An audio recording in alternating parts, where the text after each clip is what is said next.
안녕하세요. 크리스천 영상학교를 운영하는 심목사입니다. 오늘은 교회 안에 속이는 영이 판치고 있다라는 점을 한번 생각해 보겠습니다. 마르코 폴로는 이탈리아의 상업도시인 베네치아에서 상인의 아들로 태어났어요. 그는 17살 때 아버지와 삼촌을 따라 원나라의 세조 쿠빌라이의 여름 궁전이 있는 상도에 도착했죠. 그는 세조의 신임을 얻어 17년간 원나라 관리로 일하며 중국의 여러 지방뿐 아니라 주변국들을 둘러볼 수가 있는 기회를 갖게 되었습니다. 1992년 고향인 베네치아로 돌아간 후 동방견문록을 발표했죠. 이 책에 묘사된 황금궁전, 불붙는 돌, 종이돈, 포장된 길에 대해 사람들은 전혀 믿지 않았어요. 그러자 그는 내가 본 것의 절반만 말했을 뿐이다 라고 말했죠. 마르코 폴로의 말을 믿지 않은 사람들도 많았지만 이들과는 반대로 동방견문록이 묘사된 것을 찾아 나서는 사람들도 있었어요. 이처럼 동방견문록에 대한 의견은 분분하지만 그 시대에 실제로 여행해서 보지 않은 사람들이 이 책에 대해 평가하는 것은 불확실할 수밖에 없었을 겁니다.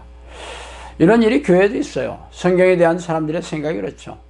물론 크리스천이야 성경에 살아계신 하나님의 말씀이라고 믿고 있지만 실제 성경에서 약속한 삶을 누리는 이들은 거의 없지 않아요?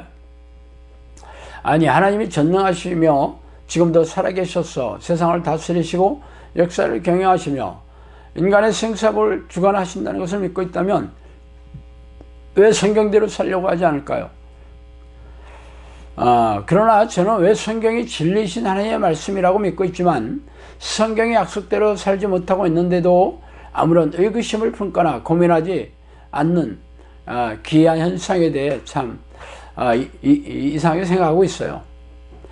그 이유는요, 죄다 속고 있기 때문입니다. 누구에게 속고 있는지 아세요? 성경에서 언급하는 속이는 영인 묘귀영이에요. 그러나 우리네 교회에서 누가 속이는 영과 피 터지게 싸운 지식과 경험으로 그들의 정체와 공격을 세세하게 밝혀주고 있는 이가 있습니까? 제가 그동안 묘귀영과 싸운 경험을 토대로 말해오고 있지만 이를 믿고 받아들이는 이들도 거의 없어요.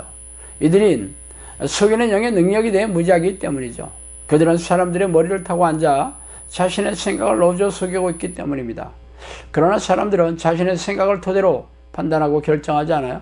자신의 생각을 속이는 영에 대해 전혀 알지 못하는데 어떻게 자신의 생각이 옳다고 여길 수가 있겠어요?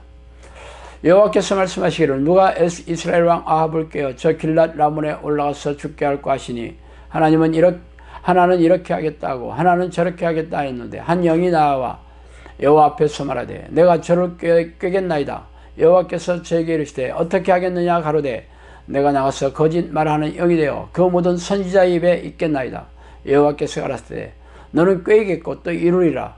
나가서 그리하라 하셨은즉 이제 여호와께서 거짓말하는 영을 왕의 이 모든 선지자들의 입에 넣으셨고 또 여호와께서 왕에 대해 화를 말씀하셨나이다. 역대하 18장 19절 22절 말씀입니다. 이 사건은 실로 기이하고 섬뜩하기 짝이 없습니다. 하나님께서 사악한 왕이었던 아합을 죽이기로 작정하시는데 그 계책이 예사롭지 않아요. 어떤 영이 하나님께 나아가서 거짓말하는 영이 되어 선지자들의 입에 거짓말을 넣겠다고 주장하고 나서고 있습니다. 그 영의 실체가 누구인지 아세요? 바로 속이는 영인 묘귀영이자 사탄입니다. 그런데 하나님의 심부름을 자처하여 아합 왕을 죽이는 일에 자청하고 있다는 것이 기묘한데 또 하나님께서 이를 허락하셔서 거짓 선지자들의 말을 믿고 전쟁에 나간 아합을 죽게 만들었다는 것이죠. 그렇다면 사탄이 하나님의 신하라도 된다는 것입니까? 참 실로 기이한 일입니다. 내가 또 주의 목소리를 들은 즉 이르시되 내가 누구를 보내며 누가 우리를 위하여 갈고 그때 내가 가로되 내가 여기 있나이다. 나를 보내소서. 여호와께서 가라사대 가서 이 백성에게 이르기를 너희가 듣기는 들어도 깨닫지 못할 것이요 보기는 보아도 알지 못하리라 하여 이 백성의 마음으로 둔하게 하며 그 귀가 막히고 눈이 감기게 하라. 염려컨대 그들이 눈으로 보고 귀로 듣고 마음으로 깨닫고 다시 돌아와서 고침을 받을까 하노라. 이사야 6장 8절에 10절입니다. 이 구절은 하나님이 이사야 선지자를 불러 사역을 시키는 대목입니다. 하나님은 이사야로 하여금 이스라엘 백성들에게 가서 눈과 귀를 막고 마음을 둔하게 하여 하나님의 말씀을 깨닫지 못하게 하라고 명령하고 계시다는 거예요. 아니, 거꾸로 하나님의 말씀을 전해서 그들이 악에서 돌이켜서 하나님께로 돌아오라고 해도 시원찮을 텐데 아니, 이런 기가 막히는 말을 하셨다는 게 믿어져요? 위에서 제가 읽어드린 속이는 영인 사탄과 하나님의 참된 선지자인 이사야가 하는 일이 똑같다는 게 믿어집니까? 여호와께서 말씀하시되 오라 우리가 서로 변론하자. 너희 저가 주홍 같을지라도 눈과 같이 희어질 것이요 진홍같이 붉을지라도 양털같이 되리라. 너희가 즐겨 순종하면 땅의 아름다운 수산을 먹을 것이요 너희가 거절하여 배반하면 칼에 삼키우리라. 여호와의 입의 말씀이니라. 이사야 1장 18절에서 20절입니다. 그러나 하나님이 이스라엘 백성들에게 처음부터 그렇게 하시지 않으셨어요. 처음에는 이스라엘 백성들이 하나님의 말씀에 순종하며 죄를 용서해 주시고 엄청난 축복을 약속해 주셨죠. 그러나 선지자를 통해 아무리 말을 해도 순종하지 않자 하나님은 진노하셔서 그들을 불행과 고통 속으로 내던지고 멸망케 하실 것을 계획하시고 실행하고 계십니다. 그래서 이후에 하나님께서는 이사야에게 이 구절에서 이스라엘 백성들의 눈과 귀를 감기게 하고 마음을 우둔하게 만들어 징벌을 내리고 계십니다. 그러므로 하나님의 말씀에 순종하지 않은 백성들은 묘경을 허락하셔서 징벌과 고난에 빠뜨리고 그래도 말을 듣지 않는다면 지옥의 불길에 던져지게 하고 계십니다. 이 시대에 우리네 교회 하나님이 함께 하시는 증거와 변화, 능력과 열매가 있습니까? 전혀 없죠. 우리네 교회는 무능하고 무기력하며 교인들은 고단하고 팍팍하게 살고 있어요. 그럼에도 하나님을 찾지 않으며 하나님의 뜻에 순종하지 않은 죄를 애통하며 회개할 생각조차 없습니다.